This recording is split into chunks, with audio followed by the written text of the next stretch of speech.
Hi guys, welcome back to the channel. FPL Consult here, and in today's video I'm going to share with you guys my final draft for the FPL 25-26 season. If you guys enjoyed today's video, please do drop a like, please do subscribe, and let's start off with where I think every draft should start, which is the fixtures, because I think it's very crucial as we are getting lost in building drafts that we still go back to the roots, and that's the fixtures, because the fixtures help us to decide when we use our chips, and when we use our chips, in turn decides how our drafts are going to look like. So on the screen right now, what I have is the game week 1 to game week 8 fixtures, and because of the different kind of cheap players that have come up right now, such as Mark Guiu from Sunderland and also Dubravka from Burnley, I think a playing bench is much more attainable than I thought it would be at the start of FPL launching sometime in July.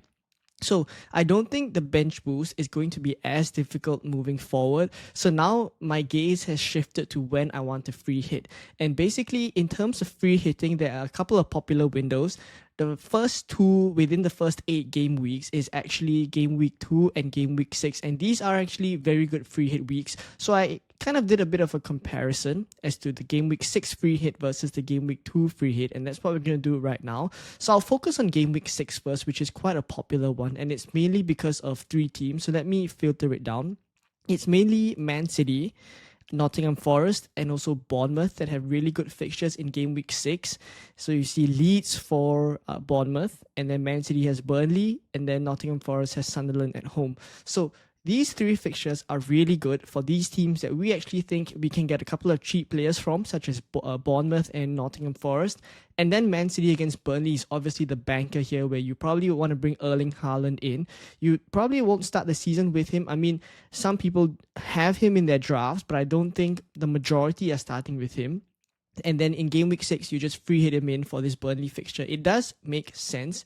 But to me, I think once game week 6 comes around, I actually think I might be favoring more of a Haaland draft moving forward rather than just going without Haaland.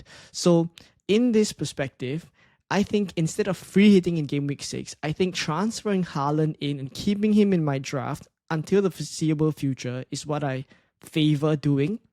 And then when I look at Nottingham Forest against Sunderland, I already have a couple of Nottingham Forest players in my team, 1 defender and also 1 midfielder in Anderson. So I don't think it'd be too difficult to just get 1 more in Chris Wood up front, for example. And then Bournemouth against Leeds, yes, I don't mind maybe 1 or 2 players, but again, transferring them in I don't think is too difficult because those are cheap players. I don't think we need to shift our teams around too much. So it's really about Haaland here, and really I think having Haaland from game week 6 onwards is my preference. So shifting my gaze back to game week 2 now, I want to filter these 3 teams, and I think why I favor a game week 2 free hit is mainly because of Arsenal, and then you bring in Spurs as well because Spurs have Man City here. I'll elaborate on that in a bit, and then there's Bournemouth as well. So I'll speak about Arsenal first. Now within the first few game weeks from game week 1 to game week 6, the only good fixture is actually Leeds at home in game week 2, and I actually think this is a week that many people will not be able to get Arsenal players, and I want to capitalize on that. I think there are gains to be had with players like Gabriel or Saliba, and then having Saka in midfield and then Gyökeres up front. So I want to have that option of free hitting and bringing all these Arsenal players in. And then in game week 2 as well, there's Wolves against Bournemouth. I'm not starting the season with any Bournemouth players, but I do think that this is a week where Bournemouth could do well. And then I have Spurs players in my draft, but they're playing Man City away. I could use the free hit to get them out for that week and then have them back from game week 3 onwards, where you see it starts to be on a really good run again. So I think the value of a free hit 2 for me is what's drawing me to, going with that strategy. So on that basis that I prefer a game week 2 free hit, my strategy of bench boosting now, because bench boosting in game week 1, I think has kind of lost its appeal for me. Game week 2, if I want to free hit, it just basically means that I bench boost at another time. So I'm delaying the bench boost, not kind of fixing a date, but I do think like if I free hit in game week 2, I might have to use a chip sometime in game week 6 or game week 7, and that would therefore kind of put me in a situation where come game week 13, when there's a bigger fixture swing, I will need to save up a couple of transfers for that. So with this whole idea in mind, I'm going to take a look at my draft right now. And on the screen, as you guys can see, this is my final draft. I mean, I definitely can make a couple of changes as we get closer to the deadline, but right now, this is where I stand. Now, talking about the goalkeepers first, Sanchez and Dubravka. Now, Dubravka is yellow flagged because actually, if you see, he is lacking a bit of match fitness, so 75% chance of playing. I think, to me, because I'm not bench boosting in Game Week 1 or Game Week 2, it does not really matter. He's just, for me, the best 4.0 million keeper to have on the bench. And then for Sanchez, I did play around with this position a couple of times to get someone like Matt Sells in this spot and then go for Cucurella in defense, for example. But I've tended to go back to Sanchez now because I do think like come game week 4, if I do go with Matt Sells, for example, game week 4 there'll be Arsenal and I'm not able to rotate Matt Sells with someone like Dubravka as I would be with Murillo and someone like Richards on my bench, which we'll speak about in a bit. So because of the rotation, I kind of favor going for Sanchez here in goal instead. Now, on to the defense. I have Murillo, Tarkowski, Pedro Porro, and then on the bench is pretty crucial as well that I have Richards from Crystal Palace and then Estef from Burnley. Now, I think the rotation for these 5 players work really, really well, and I'll kind of elaborate a bit on it. So, in terms of game week 1, this is likely how my defense is going to set up: Murillo, Tarkowski, and Pedro Porro. But come to game week 2, this is the week I free hit, just to elaborate a little bit more on why I think there is value in free hitting in this week for my team. Pedro Porro plays Man City. I get to lose him for this week. Crystal Palace, I have Mateta in my draft. He'll be playing against Murillo, also not ideal. And then obvious reasons, right? Like Salah having Newcastle here, me being able to bring in Arsenal players that we spoke about just now. So free hit in game week 2 is the plan. Then in game week 3, my defense likely going to be Murillo, Tarkowski, Pedro Porro. Great fixtures for all of them again, as you can see. Now come game week 4, this is when it gets tricky, and this is what I spoke about where Nottingham Forest will have Arsenal here. If I had gone for Matt Sells in goal, I wouldn't have had the option to do Murillo out on the bench and Richards in against Sunderland. So this is the plan for game week 4. Come game week 5, Tarkowski has Liverpool. This is the week I take him out and I bring Murillo back in, Burnley away. So with this kind of a rotation, I think it works really, really well. And there are weeks that I could also use Estef in. I mean, now in game week 5, we only see the fixtures from game week 5 onwards. But if I bring it back all the way to game week 1, you see that there are a couple of fixtures I could actually use Estef if I really need to. So overall, I think this 5 defender rotation works well. On Pedro Porro and why I haven't gone for someone like a Van Dijk at 6 million is mainly because I think the Liverpool defense is a little bit questionable. That's one. I think in terms of defensive contributions, definitely Van Dijk is better than Porro, but Porro has great attacking threat. And now that Maddison is injured for a very long period of time, it's likely that Pedro Porro will be taking set pieces on most of these fixtures, and I can see goals in here for Spurs. So the idea that Porro will be firstly very good for attacking threat, secondly on most of the set pieces, and having great fixtures at 5.5, I think he's a player to go for, and that's why I favoured Pedro Porro over someone like a 6 million Van Dijk, right? And then Tarkowski is someone that it hasn't left my draft. I think he's someone I'm not willing to compromise on. And then Murillo here is a little bit of a spot that I haven't decided on whether I really want Murillo or not. Or do I go for Milenkovic, or do I go for Neco Williams? So I did a bit of a comparison on Murillo and Neco Williams because I think Milenkovic and Murillo are quite similar in terms of what they offer. Now, in terms of Murillo versus Neco Williams. So I have the stats here from 2024 last season, right? Murillo versus Neco Williams. And obviously, all this data that you see is from Fantasy Football Scout. I am an affiliate of Fantasy Football Scout, and they are running a promotion right now until the start of the season where you will get 47% off. So if you want to access all this data for yourself, you can. The first link in the description will bring you there. Right, so on the left is Murillo here. On the right is Williams. Now, I have a couple of comparison points. I mean, the first thing, right, is the price. I mean, Murillo is at 5.5 and Neco Williams is at 5. So you kind of save 0.5, and it's really whether your team needs this 0.5 million. I think it's huge, especially at the start of the season, to have extra money in your bank or to spread around elsewhere when the budget is really, really tight. But in terms of what they offer, I think when I come down to bonus points first, you see the baseline bonus points for Murillo is definitely much higher than that for Neco Williams, only at 393. And then when I look at in their main difference, it's really about the attacking threat from Neco Williams and the defensive contributions for Murillo. So in terms of attacking threat, you look at crossing here, and Neco Williams has 59 crosses last season. Obviously much lower for Murillo because that's not his department. But you see good attacking threat here from Neco Williams, and that's mainly where the appeal for him comes in. But I look at the defensive contributions from Murillo, and it trumps Neco Williams like crazy, right? So I do think really they offer different things, and it's whether I feel that this 0.5 million extra that I'm spending on Murillo is worth it. For the time being, I think it is.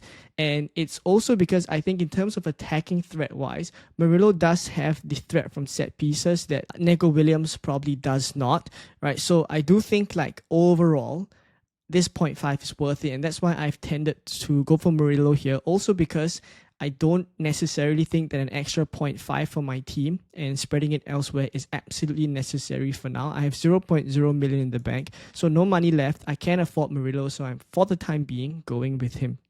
Now, in midfield, there's Salah, Bruno Fernandes, Tijjani Reijnders, Anderson, and also Palmer. So I'll speak about the big hitters first, right? Especially Salah. I think after his performance in the Community Shield, where he really didn't play well at all, a lot of people started to take him out. But there's a couple of things that I will still consider with Mo Salah, which is, firstly, one game does not define him.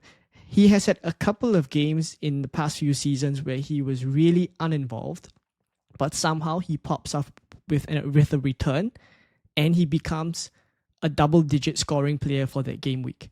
And it has happened on multiple occasions. So I think one of the dangers is using a match sample size of 1, which is the Community Shield, to decide whether you want him in your draft or not. For me, I think because people are taking him out, it's a good thing if I go for him because his ownership is slightly lower. Now, the next thing is, in game week 4 and game week 5, I definitely think I will want him as my captain here. And when I look at the game week 1 fixtures as well, he is the best captain still, right? All the models still have him as the best captain in game week 1. Now, will he still take penalties? I think it helped that McAllister also missed, because McAllister is probably the next one in line to take penalties regularly for Liverpool if Salah was to miss. But now, given that both of them miss in the Community Shield, yes, I mean, there's other players that could very well take penalties, like Szoboszlai, for example. But overall, I think Salah still retains penalties. And to me, he is still going to be worth this 14.5. And that's why, considering game week 1, 4, and 5, I think I will still want to start the season with Salah, so it's easier for me to retain him for the game weeks where I want him as my captain, as compared to starting without him and then struggling to transfer him in come game week 4, game week 5. Right, so the next player is Palmer. I don't have to speak about him too much. Fixtures are really good overall, and he's also a player that hasn't left my draft. He's actually the highest owned midfielder in the game right now at 56.7. You see that's higher than Salah as well. And then Bruno Fernandes. So I think Bruno Fernandes is worth elaborating a little bit on, mainly because I know the fixtures overall are not the best. But I think what Bruno Fernandes offers is really, really interesting. Now, when I look at the fantasy stats for midfielders, in terms of defensive contributions, points-wise, you see that obviously Caicedo is someone who would have gotten 42 extra points last season due to defensive contribution points. But Bruno Fernandes is here at 22. Right, he's here at 22. I'll take him here. And basically, 9 million, you see among this stretch of, I guess you could call them defensive-minded players or kind of central midfield players, Bruno Fernandes at 9 million is in and amongst them as someone with equally good defensive contributions. And then when I narrow it down to just his stats alone, you see that he got 8 goals, 12 assists. I don't have to elaborate how good of a player Bruno Fernandes is. Overall, his role in this Manchester United team, despite it not being cemented fully, I do feel like he will still, as an attacking-minded player, tend to find himself in those positions that we saw in preseason, despite Bruno coming to the team, Cunha coming into the team. Bruno Fernandes will still pop up at those attacking positions and get the goals. And when he does get returns, he's very, very good for bonus as well. So overall, what I'd say is I would still, right, despite the fixtures, go for Bruno Fernandes, and that's why he's here. I'm paying a 9 million for him, but I do have plans to shift him on, and I will elaborate on that as we tinker with this team. Right, the plan is actually in game week 4 to shift him on to Florian Wirtz, but I'll expand on that in a bit. And then up front, it's Watkins and Mateta. Watkins also hasn't left my draft, actually. Fixtures, again, are really good. He started the season really well. Pre-season, that is. 9 million, currently at 20% owned.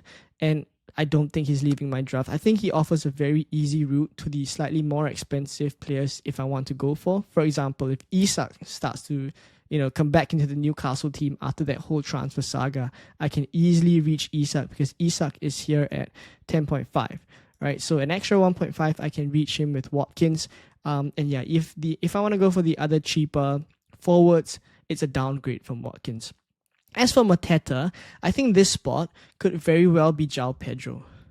Now, the only thing is, because as I've mentioned just now, I don't know for certain if I want to wildcard early, or maybe if I'm able to delay it further down the line. I need to kind of plan for a player in this spot that can take me through a very long period of time, and someone that I know is going to play 90 minutes and likely on penalties. And João Pedro is not that player. He's not on penalties. He's also not guaranteed to play 90 minutes every game.